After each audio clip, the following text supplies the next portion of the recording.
Hello and welcome. I am Sarah Schweppe. I'm an essence coach who supports divorced women to create the lifelong, soul nourishing relationships their hearts desire.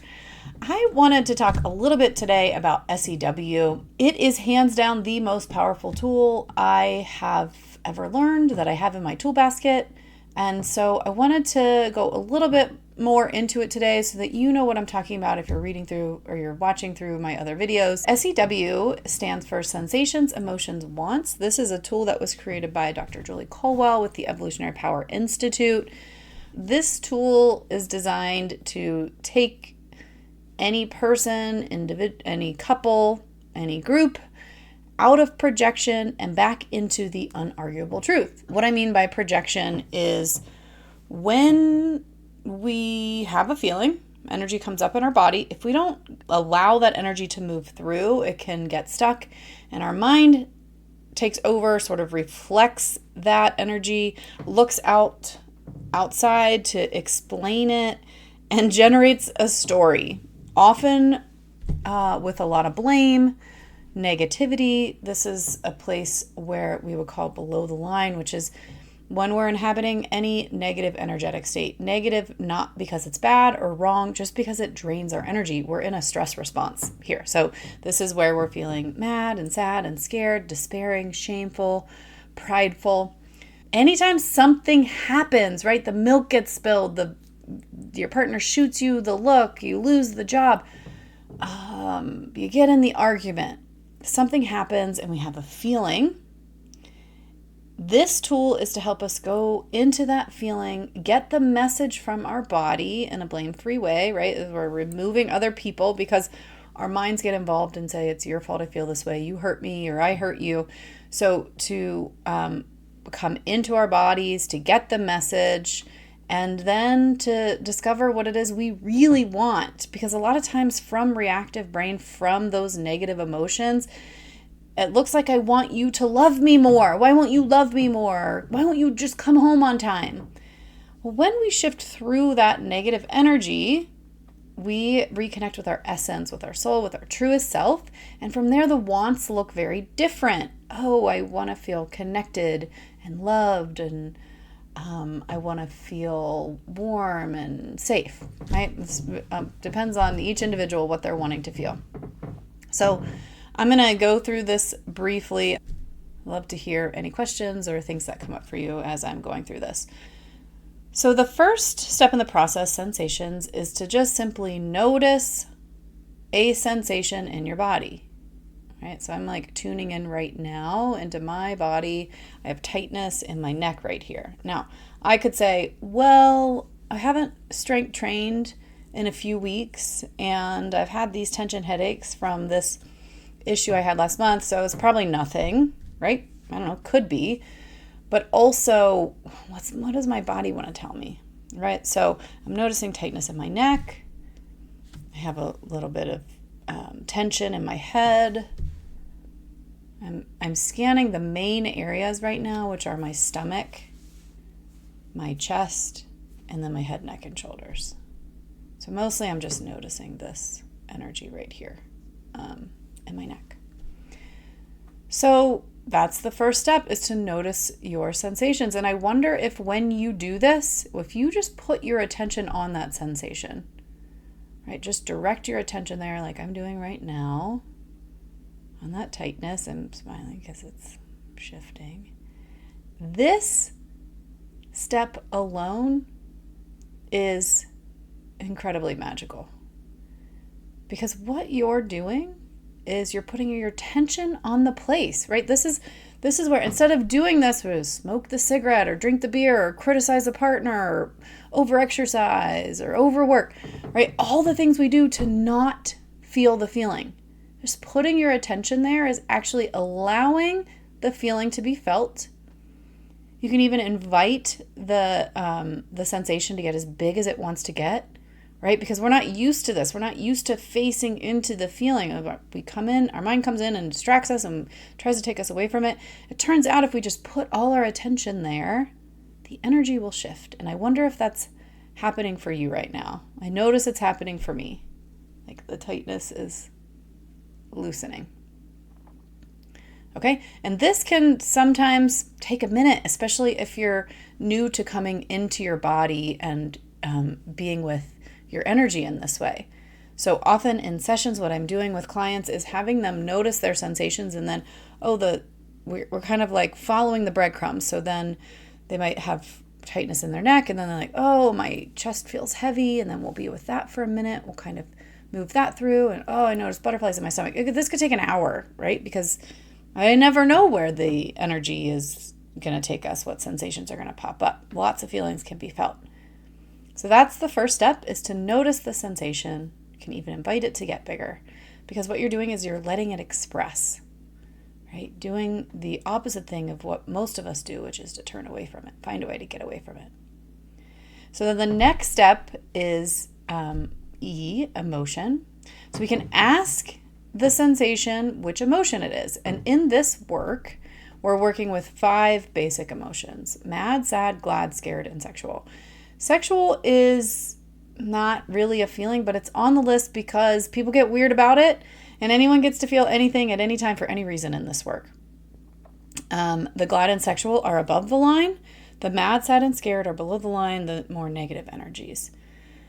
So we're going to we're going to be working with those 3 emotions for the negative emotions for below the line. So I'm going to just go with my neck. All right. So if you're following along with me, you've got a sensation. I wonder if you would be willing to ask if that's mad, sad, or scared. And you're not doing this with your mind. You're letting it sort of bubble up from your body. So if I tune into this sensation, I'm getting mad. I hear that this is mad. I feel mad. So each one of these emotions also has a message. Mad, anger, is about moving through an obstacle, pushing through an obstacle, or keeping out a threat, right? This is where our boundaries are. No, I don't want that. I don't like it. So pushing energy can be really good for mad, using your arms. We often see mad in the head, neck, and shoulders. So this, clenching or draw, all right? Because what we're going to do in a minute is move the mad through. But before that, I'm going to ask the questions that mad asks. So I'm going to ask myself, what am I getting that I don't want? Or what am I not getting that I want? So I'm just tuning in here. I'm not getting movement and flexibility. I had an injury, and so I haven't been working out, but my energy is returning. And my body wants to move, and I feel mad. I'm not getting that. I want that. I want my, all my energy back, and I want to be able to move and lift weights again. Oh, I feel mad. I'm not getting that, right? And what am I getting that I don't want? Stiffness, pain, right? I don't like it, right? So that feels true. I notice my stomach kind of lights up when I say this. Maybe I have a little bit of, we'll get to that in a minute. So now that I've identified the feeling and the message, I can tune in. My neck still feels a little bit tight. So now we can work on expressing that, moving it through. Good mad anger movement is like pushing on a wall, stomping around, having a tantrum. I don't want this. And what you want to do is say that. I don't like this. I don't want it. I want flexibility. I want movement. I don't want stiffness. I don't like. And so what you're doing is you're just letting yourself have it. Right now, our body has communicated to us what the message is, and now we can move it through. Right? It's like the 3-year-old who's throwing a tantrum. Somewhere along the line, we learn not to do it. So I am going to make a fist. I'm going to pound, push on the, I don't like it.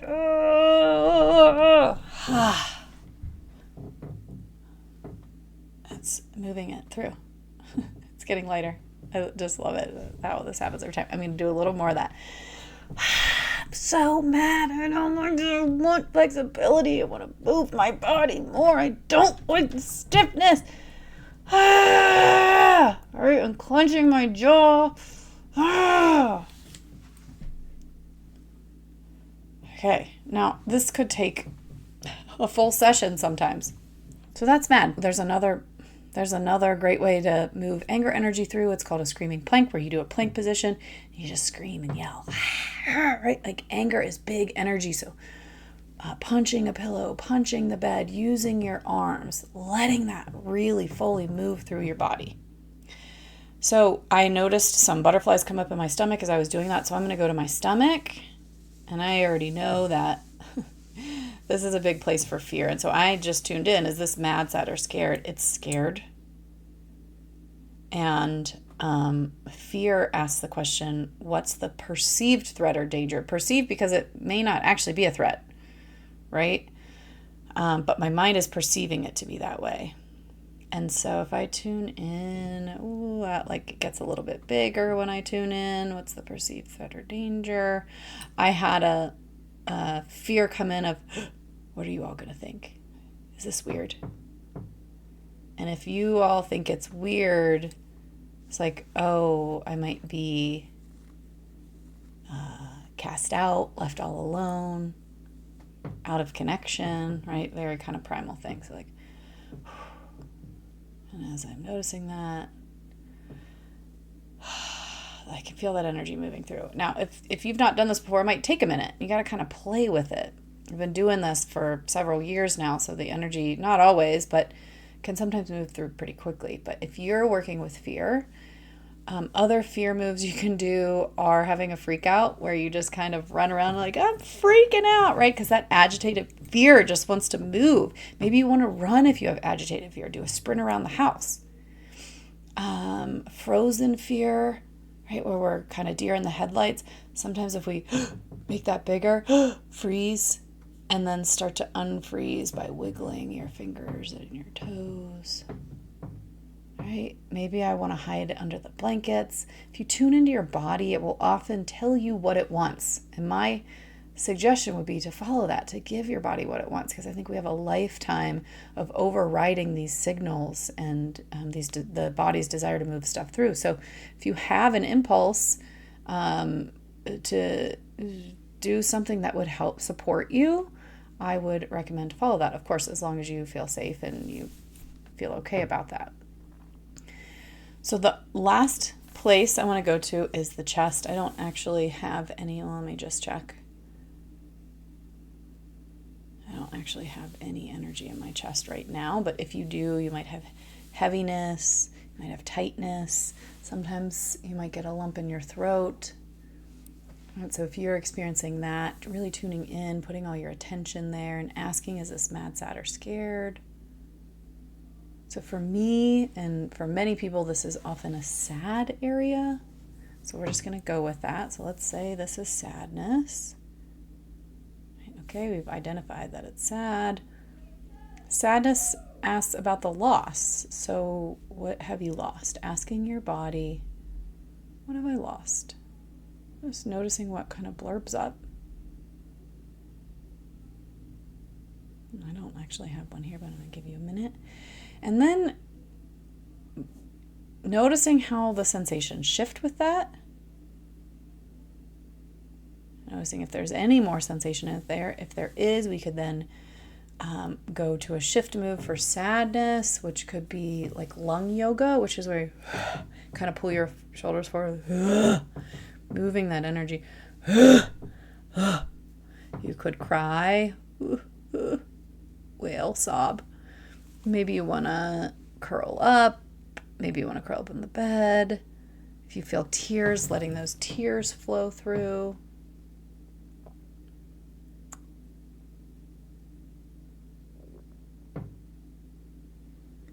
And then just checking back in. What do you notice now? Maybe you have tension in your head. So then you would go to your head and ask the same questions. Is this mad, sad, or scared? So again, anger is often head, neck, and shoulders. Sadness is in the chest and the throat. Fear is often in the stomach, sometimes in the chest. It's different for each person, but those are the common places. And so once you've gone through the energy in your body and you've labeled the sensations, you've labeled the emotions, you've got to the message from the emotion, then we get to the W, right? And W stands for wants.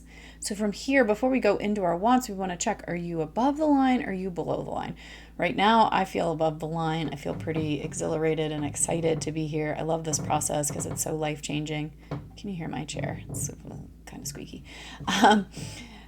But so we want to ask what we really, so the question is, what do you really want? But we want to ask this from an above the line or a creative brain space, because again, what I want from the negative emotions is going to look very different. So from above the line, I'm going to ask myself, so what do I really want? I noticed like a wave of excitement come through my stomach with that. I'm seeing, I live in Colorado, I'm seeing myself walking toward the mountains, and what I want is breathing in the crisp air, feeling my muscles moving. I want like gentle ease of movement. I want to be in the sunshine. I think I want to go for a walk.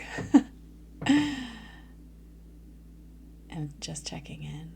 And if I go for a walk, what do I get? I just get like a sense of reconnection with my body, with my muscles.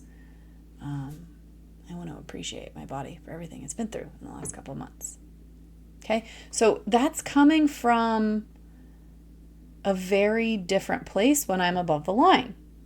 But that's essentially it. That's SEW, sensations, emotions, wants, and it's a practice, right? So anytime you're below the line in a negative emotional state, SEW is a tool to shift out of it, and it's incredibly powerful. I've done it on my own. I've done it with other people. I do it in my partnership all the time, probably at least once a day we're doing this with each other. It's a tool that can be used everywhere. You can use it at work because it's taking us out of our own projection and negative thinking and blame, and it's shifting us into our creative brain, our essence, our truest self. If I were to use nothing else in my relationship with myself and other people, this would be the tool. It is that powerful. I remember the first time I did it, it was prior to working with Julie. I was reading one of her books, the Relationship Skills Workbook, goes into SEW in detail. It's so good. And I was just kind of going through it on my own. I was single at the time. And I remember going through this process in that workbook and shifting. And it was such a profound feeling for me. I remember getting myself above the line and feeling teary and reconnected to myself. And I thought, who is this woman and what has she created? Because it was like, after years and years of doing therapy and even studying mental health in grad school, I never learned how to actually feel my feelings. It was just like a thing. I didn't even realize I didn't know how to do it because I was talking about my feelings and thinking about them. And this was finally a step-by-step process that would take me right in, move the energy through, and support me to shift into my essence. And so I hope this is supportive for you. Let me know if you have any questions, and have fun with this process.